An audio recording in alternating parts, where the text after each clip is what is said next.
Apart from that, I guess the other stuff that I'm doing mostly is the finger drumming type stuff. Like, started out with tracks like Epic, which is a track I was playing in my DJ sets so much.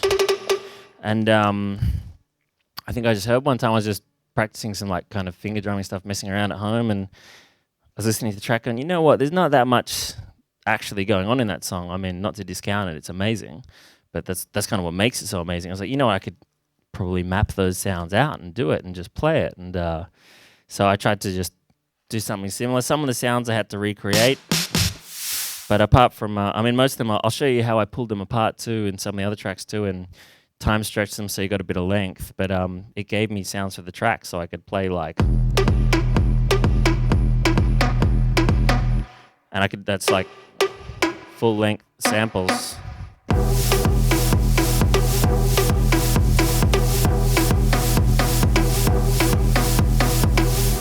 Which is fun because then you can mess around with it more and change it up.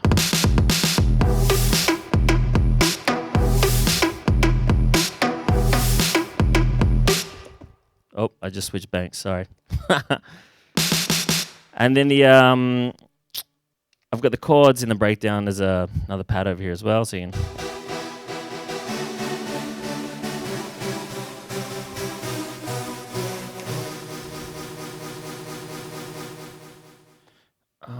What else did I slice up for that? There's one I wanted to show you.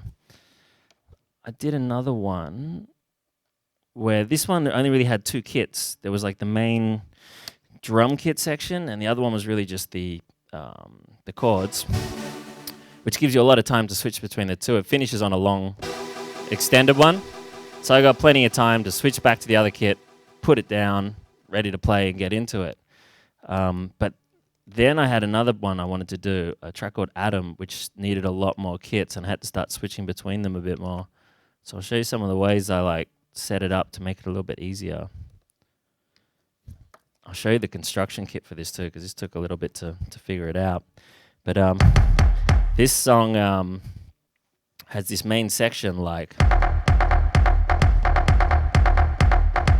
but it flicks through different bass lines, so I kind of tried to move it just up in the pad. It's the same kind of layout. This helps so much with the new Maschine that it's colored now. Like I've got my kicks marked in here as red, and bass sounds are purple, snares blue. So I can just move the same pattern up and down to go to the next section, really. Like the next one's, and the next one. And these, I think they're just layered with the same, it's the sound but with a snare in there too, so you know, because you can't, I've only got two hands. But that'll let you do the other snare too, so you can do. And you can throw in your fills and stuff from there. I've got like I said, 4 kits for this. There's this main one. And there's a second one, which is kind of the breakdowny sort of one with this buildy section, the main chord section. I think to get between them, I left pads lining up, so like a lot of the vocal things up the top here, like there's one under here that rings out, and I've got on the other side another longer one. So if I just keep hitting that one, I can flick to the next bank, and it's just under there. It's ready to go. It's you want to be flicking through banks, and then you don't have to move your hand. It's ready in the same place, or at least it's the same color. So that'll help me get into the next section from there. This one, I think, again, finishes on one that rings out, and it matches to the same color down here. So I can have a build up from there.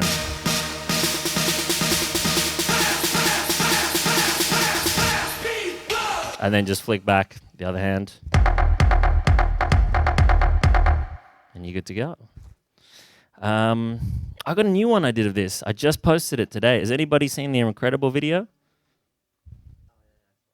I just posted it this morning. I did this in Seattle the other day. Do you guys know this song from Carnage and Borgore? It's like... Nobody?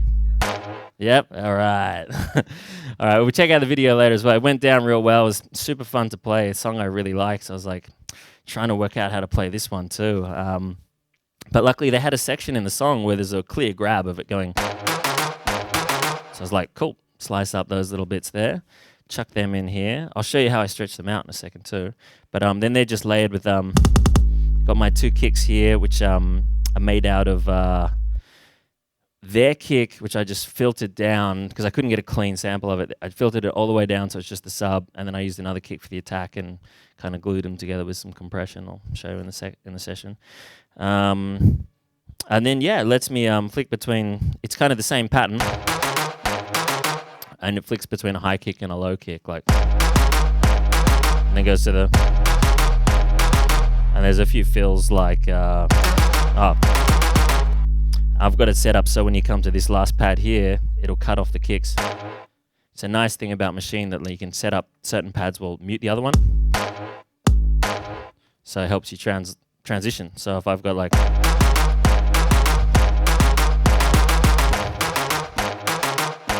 And then they just do like a... And go into the next section. So again, I can just do... Takes one hand, I can move across. And then it's like the same kit, but there's a few things that are like, now the kicks are also, you can set up a pad that when you hit it, it'll trigger another pad. So I've got both the kicks now triggering some white noise as well. You just set that up in pad mode. You hold pad mode, press the kick, and it's got a link group, and you can choose what number, like this is on 4, it's on 5, they both link, and you can choose whether one's master and one's slave too. So sometimes you might want to, if you hit this one, it hits both, but if you hit that one, it only hits that one, which is, all these things I found really handy for building these kits, like choking. One sound chokes the other one sound plays the other one, makes it a little bit more possible to pull this stuff off. Because then that way I can take a pattern like, and do basically the same movement, but I get...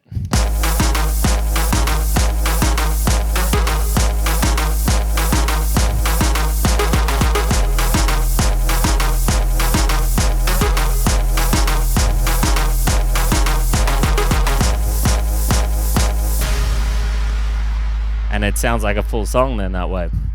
Again, I finished on just flick to the next bank, have a big sound there to let it carry through, and into some chords. Those that know the song will know the section. And that flicks into another one, so to help me get to the next section, I've just got to dive at the end, so it goes...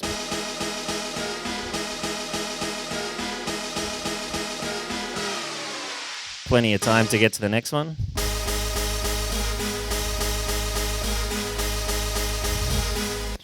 And then ends up again on just a lot of space to let it ring out, build up. Can build up my track and kick back in.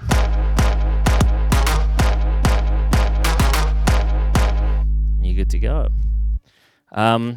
It's really fun too. Like once you've got these set up, you can, build other kits out of stuff too. I built this other one I haven't really tested out yet, but it's been fun to jam on, which is kind of more like a hip hop or trap kind of thing of the same kind of like.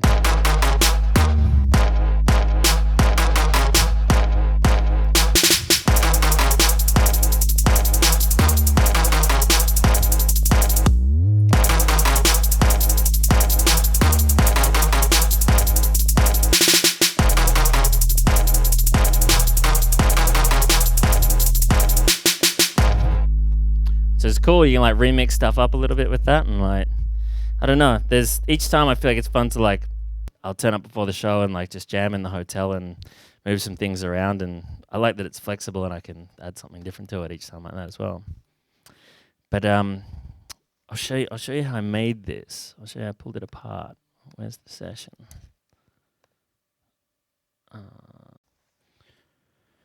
So if you normally just slice up a lot of these little hits and stuff out of a track, they're too short and abrupt. They, like, as I'm literally just luckily, these guys actually offered afterwards that said, you know what, we'd love you to play our track. We'll send you the parts. I'm like, thanks, I've already done it, but next time.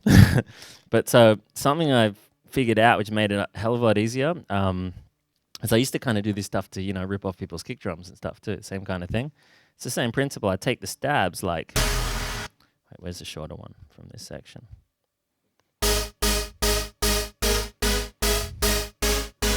So I've taken each stab and cut it into just, I've halved the timing, but moved them across.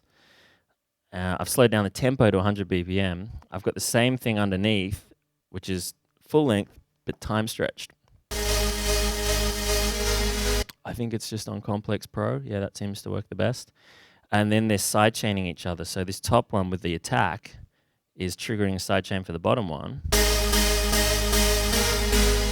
So you get the attack of the original, which is still got all its transient bite, and that punches through over the sidechain one to give you a bit of tail and a bit of length. So at least I'm doubling roughly the length of it, and then from there I can set like a loop point on the sample on here as well, so that it loops at the end. A little bit of reverb, this and that, and eventually you get what sounds like full stabs. Same kind of thing for the kick drums as well, like looping little end pieces as well helps that as well. And it is a little bit like surgery, but as long as the track's not too complicated, it's not too hard to pull some of these things apart, and you can make some really fun kits out of this stuff. Let me see, there's another one here. I think those are all big hits. Those ones. Oh, yep, that's where I got those ones again. So there's the time stretch and the attacky ones. Oh, all together. And I think some of the longer ones I kept, and like anything that's a higher note, you can obviously pitch down and then it's going to become longer as well. So that helps too, to get more tail in there. What else could I say about that? The, you have a question? Yeah?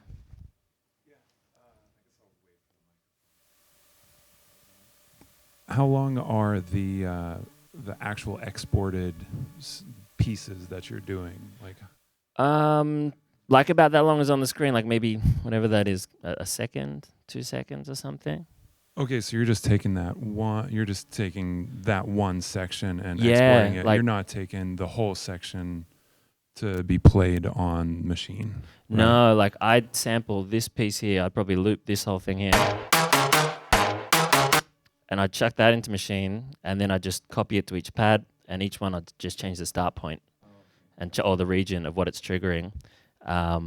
Editing audio on here, like the start and end point, is actually quite quick and easy. I really like it. Like it brings up a waveform on here. You've got a start and end point controller and a zoom, and it's pretty fast, man. So I quite like that. And yeah, all this stuff I was playing before, they're all single hits. There's no loops. It's like if I play it slower, it goes slower. If I stop, it stops. It's like playing drums. You're just doing that to preserve your transients, right? On the end tails and things. Yeah, because if you just listen to it, if I just play just the straight up time stretch one, there's like no bite to it anymore. Doesn't sound like the real thing anymore. So if I bring in the other one, but without the extra tails, because that's all taken from, I can find the actual piece.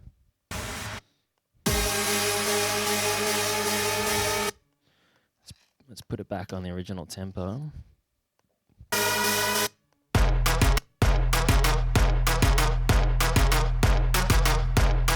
This is the bit coming up here where I heard it and go, hang on, that's it. It goes solo. And it's just enough, just to grab that one bit.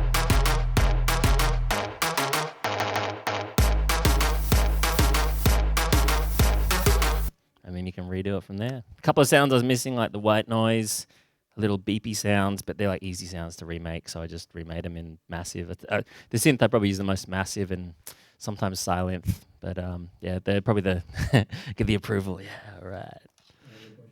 Sure. Oh, yep. So, do you resample what you just did back into Maschine? Is that what you're referring to? Yeah, I'll like start the editing of the track in Ableton because it's a little bit more accurate. Actually, even though more so, I just think it's because I like the time stretching better. I've tried to do the same trick in just purely in Maschine. It's nice that they've got time stretching in here now, but it's not quite as nice as the Complex Pro for such complicated material as like a stab or something. So yeah, I'll set it up in here, make it slower so I can make the stabs longer, then resample it back into. I'll either like export it as an audio file, or if I've got Maschine live in the session, you can set it up so that it physically pipes in and you just sample it like normal on Maschine and it samples in. Otherwise, you'd export it to an audio file and just drag it and drop it onto the pad, and it's then it's in.